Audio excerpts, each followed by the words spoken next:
ଆଜ୍ଞା 2 ଦିନ ହେଲା କିଛି ଖାଇନି ଆଜ୍ଞା। ଗୋଟେ 20 ଟଙ୍କା ଦିଅ ଆଜ୍ଞା। ଖାଇନୁ 2 ଦିନ ହେଲା? ଆଜ୍ଞା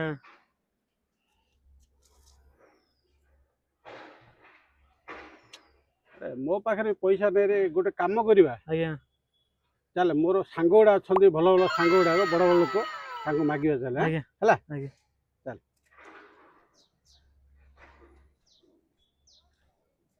ଗୋଟେ ସାଙ୍ଗ ଅଛି ହେଲା, ସେ ଅଟୋ ସୋରୁମ ହେଲା, ବଡ଼ ଧନୀଟା, ମାଗିବା ଚାଲେ ହେଲା। ଆରେ ଆରେ ବସିଛନ୍ତି ପାଡ଼ିଆ ବାବୁ, ମାଗିବା। ପାଡ଼ିଆ ବାବୁ ଆଜ୍ଞା। ଏ ଲୋକଟା ଗରିବ ଲୋକଟା ଖାଇନି 2-3 ଦିନ ହେଲା, ମୋ ପାଖକୁ ଆଇଲା।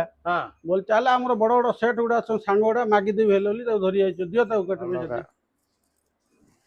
3 ଦିନ ହେଲା ଖାଇନି। ଖାଇନି ଦେଖୁନ ତା ପେଟ ଫେଟ ପୁରା ଶୁଖିଗଲାଣି, ପୁରା ପଶିଗଲାଣି ଭିତରକୁ। ନାଇଁ ରେ ବାବୁ ନାଇଁ।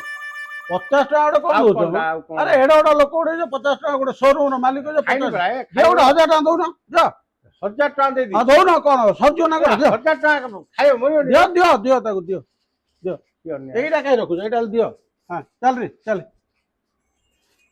ଆରେ ସେ ଆଜ୍ଞା ଅଛନ୍ତି, ସେ ଗୋଟେ ବଢ଼ିଆ ବଡ଼ ଦେଖ କେଡ଼େ ବଡ଼ ବିଲ୍ଡିଂ ତାଙ୍କର ହେଲା। ଚାଲ ମାଗିବା। କେଡ଼େ ବଡ଼ ବିଲ୍ଡିଂ ଦେଖୁଛୁ ନା ହେଲା। ଚାଲ ମାଗିବା। ବଡ଼ ଲୋକ ଗୋଟେ ଅଛନ୍ତି, ମାଗିବା। ଆଜ୍ଞା ପିଲାଟା 4 ଦିନ ହେଲା ଖାଇନି ହେଲା,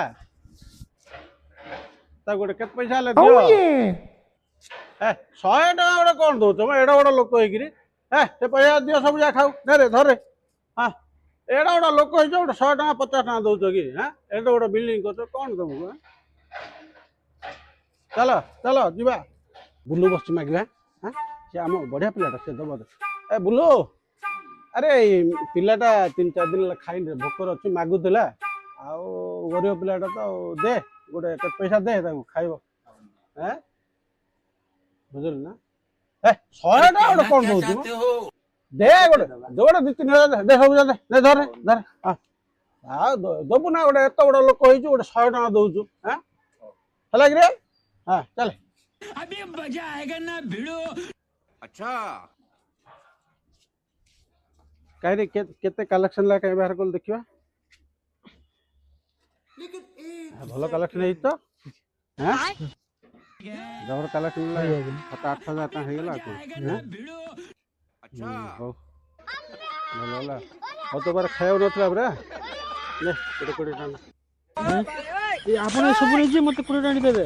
ଆଉ ତତେ ଖାଇବାକୁ ନଥିଲା 20 ଟଙ୍କା ମାଗୁଛୁ, 20 ଟଙ୍କା ଦେଲି। ଆଜ୍ଞା ମୁଁ ମାଗିଲି ପରା। ତୁ କଣ ତତେ ଦେଲି ନା କଣ? ସବୁ ମୋ ସାଙ୍ଗ ତତେ ମତେ ଦେଲେ ନା ତତେ ଦେଇଦେଲେ ରେ? 20 ଟଙ୍କା ମାଗୁଥିଲା, ସବୁ ନେଇଯିବ।